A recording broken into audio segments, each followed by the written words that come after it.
ఇక తెలంగాణ రాష్ట్రంలో BRS party నుంచి కవిత బయటకు వచ్చిన తర్వాత అటు కేటీఆర్ వర్సెస్ కవిత వీళ్ళ పంచాయతీ ప్రతిరోజు ముదురుతూనే ఉన్నది. నిన్నటి రోజు కవిత వాక్యాలపైన కేటీఆర్ స్పందించినట్లయితే తెలుస్తుంది. మరి ఏంది ఏమన్నాడు, మరి ఇన్ని రోజులు స్పందించని కేటీఆర్ మరి నిన్నటి రోజు ఎందుకోసం స్పందించిండు చూద్దాం. మరిగా అయ్యో అన్నా చెల్లెల వార్ ఇదైతే తెలంగాణ రాష్ట్రంలో హాట్ టాపిక్ గా మారింది. వాస్తవానికి చెప్పాలంటే అది అందరు తెలిసిన విషయమే. కవిత వాక్యాలపై తొలిసారి స్పందించిన కేటీఆర్ చెల్లి వాక్యాలకు తీవ్ర స్థాయిలో కౌంటర్.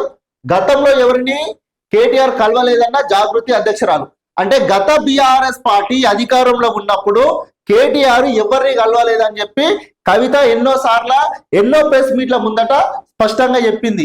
వాస్తవానికి కొంతమంది నాయకులకే కేటీఆర్ కలిశాడు, అసలు మిగతా నాయకులను పట్టించుకోలేదని చెప్పి కవిత చెప్పింది. అయితే కేటీఆర్ ఏమంటుండంటే అప్పుడు కలిశాం ఇప్పుడు కలుస్తున్నామన్న కేటీఆర్. తెలంగాణలో హీటెక్కుతున్న రాజకీయాలు. కేటీఆర్ అనే మాటలు ఏంటంటే అప్పుడు కలిశాము ఇప్పుడు కలుస్తున్నాము. అంటే కేటీఆర్ గారు మీరు అప్పుడు ఎంతమందిని కలిసిరు మీకు తెలియదా? తెలంగాణ రాష్ట్రంలో మీరు అధికారంలో ఉన్నప్పుడు కేవలం మీకు అనుకున్న నాయకులను తప్ప మిగతా క్యాడర్ను మీరు పట్టించుకుర్రా? మీ నాన్న అదే పద్ధతిలో చేసిండు, మీరు కూడా అదే పద్ధతిలో చేస్తున్నారు. ఇప్పటికి కూడా అదే పద్ధతిలో మీ బీఆర్ఎస్ పార్టీలో కొనసాగుతలేదా? కవిత వర్సెస్ కేటీఆర్ గా రాజకీయం మారబోతుంది. పార్టీ నుంచి సస్పెండ్ చేయడం, ఆ తర్వాత కవిత ఎమ్మెల్సీ పదవికి ప్రాథమిక సభ్యత్వానికి రాజీనామా చేసింది. గులాబీ పార్టీ నేతలపై విమర్శలకు పదును పెట్టారు. గత కొంతకాలంగా విమర్శలు చేస్తున్న పార్టీ అగ్రనేతలు ఎవరు స్పందించలేదు. కేవలం కొంతమంది మాజీ మంత్రులు, మాజీ ఎమ్మెల్యేలు, ఒకరిద్దరు ప్రస్తుత ఎమ్మెల్యేలు అది కూడా వారిపై ఆరోపణలు చేస్తే కౌంటర్ ఇచ్చారు. కవిత ప్రధానంగా హరీష్ రావు, సంతోష్ రావులతో పాటు కేటీఆర్ పైన పార్టీ పైన తీవ్ర స్థాయిలో ఆరోపణలు చేస్తున్నా పట్టించుకోవడం లేదు, కనీసం ఆమెను పరిగణనలోకి కూడా తీసుకోవడం లేదన్నట్లు వివరించారు. కవిత వాక్యాలు లైట్ అన్నట్లు ఇన్నాళ్ళు వ్యవహరించారు. అయితే కవిత విమర్శలు ఆరోపణలతో పార్టీకి క్యాడర్ అవుతుందని భావించారో ఏమో తెలియదు. కానీ పార్టీ వర్కింగ్ ప్రెసిడెంట్ కేటీఆర్ తొలిసారి స్పందించి కౌంటర్ ఇవ్వడం ఇప్పుడు రాజకీయ వర్గాల్లో చర్చకు దారితీసింది. ఇక ఇన్ని రోజులు కేటీఆర్ గారు అసలు ఒక్కసారి కూడా ముఖ్యంగా కవిత టార్గెట్ చేసింది అటు హరీష్ రావు, అటు సంతోష్ రావు, ఇటు కేటీఆర్ వీళ్ళని టార్గెట్ చేసి బీఆర్ఎస్ పార్టీలో జరిగిన దేనిపైన కవితను బయట పెట్టింది ఇన్ని రోజుల దాకా. అయితే ఇక కవిత వ్యవహారం ఎట్లా ఉందని భయపడుతూ ఈ వాస్తవానికి భయపడ్డట్టే ఇక భయపడుతున్నట్టు కేటీఆర్ ఇక కౌంటర్ అయితే ఇచ్చిండు. ఇన్ని రోజులు సుమారు దగ్గర సంవత్సరం దగ్గర ఒక 7 నుంచి 8 నెలల కాలం దగ్గరకు వస్తుంది. ఇన్ని రోజులలో ఏ రోజు కూడా కేటీఆర్ కవిత పైన విమర్శలు చేయలే. కానీ నిన్నటి రోజు అయితే విమర్శలు చేసిండు. ఇక ఈ పని ఏటో ఉంది, ఇక ఏదో జరిగేటట్టుందని చెప్పి కవిత వాక్యాలపై కౌంటర్ ఇచ్చిండు. అప్పుడు మేము కలిసినాము ఇప్పుడు కలుస్తున్నామని.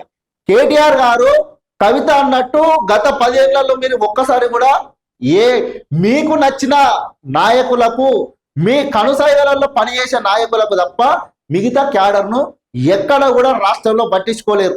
మళ్ళా ఇప్పుడు మీరు ఈ శుద్ధపూస మాటలు మాట్లాడుతుర్రు, మేము అప్పుడు కలిసినాం ఇప్పుడు కలుస్తున్నామని.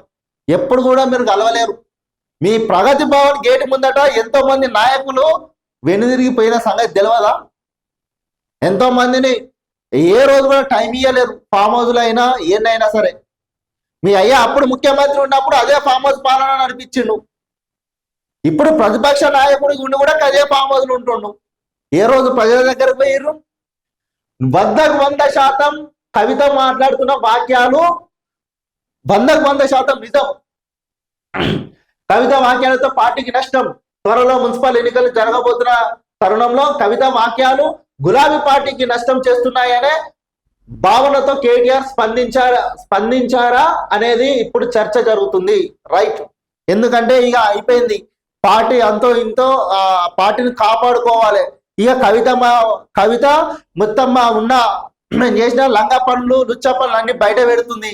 ఇక వచ్చేది మున్సిపల్ ఎన్నికలు. ఈ మున్సిపల్ ఎన్నికలలో కూడా మేము పట్టు సాధించుకోకపోతే, మా జెండా ఎరేయకపోతే ఇక ఆగమవుతుంది. ఈ కవిత మాట్లాడే మాటలకు కౌంటర్ ఇవ్వాలి, లేకపోతే ఇక పార్టీ ఏటో కనుమరుగవుతుంది అని చెప్పి ఇక చర్చనీయంగానైతే మారింది. మొత్తం మీదనైతే పురపాలక ఎన్నికలకు గులాబీ ప్రతిష్టాత్మకంగా తీసుకుంటుంది.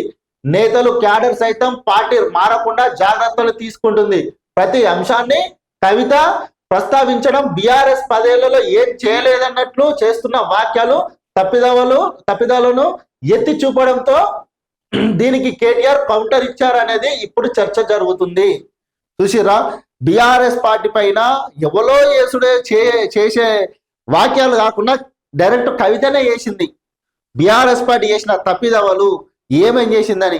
ఇక ఇట్లుంటే కవిత కౌంటర్ ఇవ్వకపోతే నడవది. ఇక ఏదేమైనప్పటికీ మనం కవిత కౌంటర్ ఇవ్వాలి. ఇక కవిత కౌంటర్ ఇచ్చి మున్సిపల్ ఎన్నికలు వస్తున్నాయి, మన పార్టీని కాపాడుకోవాలి, మళ్ళా పార్టీ మారబోతున్న వాళ్ళని కాపాడుకోవాలని చెప్పి కేటీఆర్ అయితే మొత్తం మీదనైతే కవిత వాక్యాలపైన అయితే స్పందించినట్లు తెలుస్తుంది.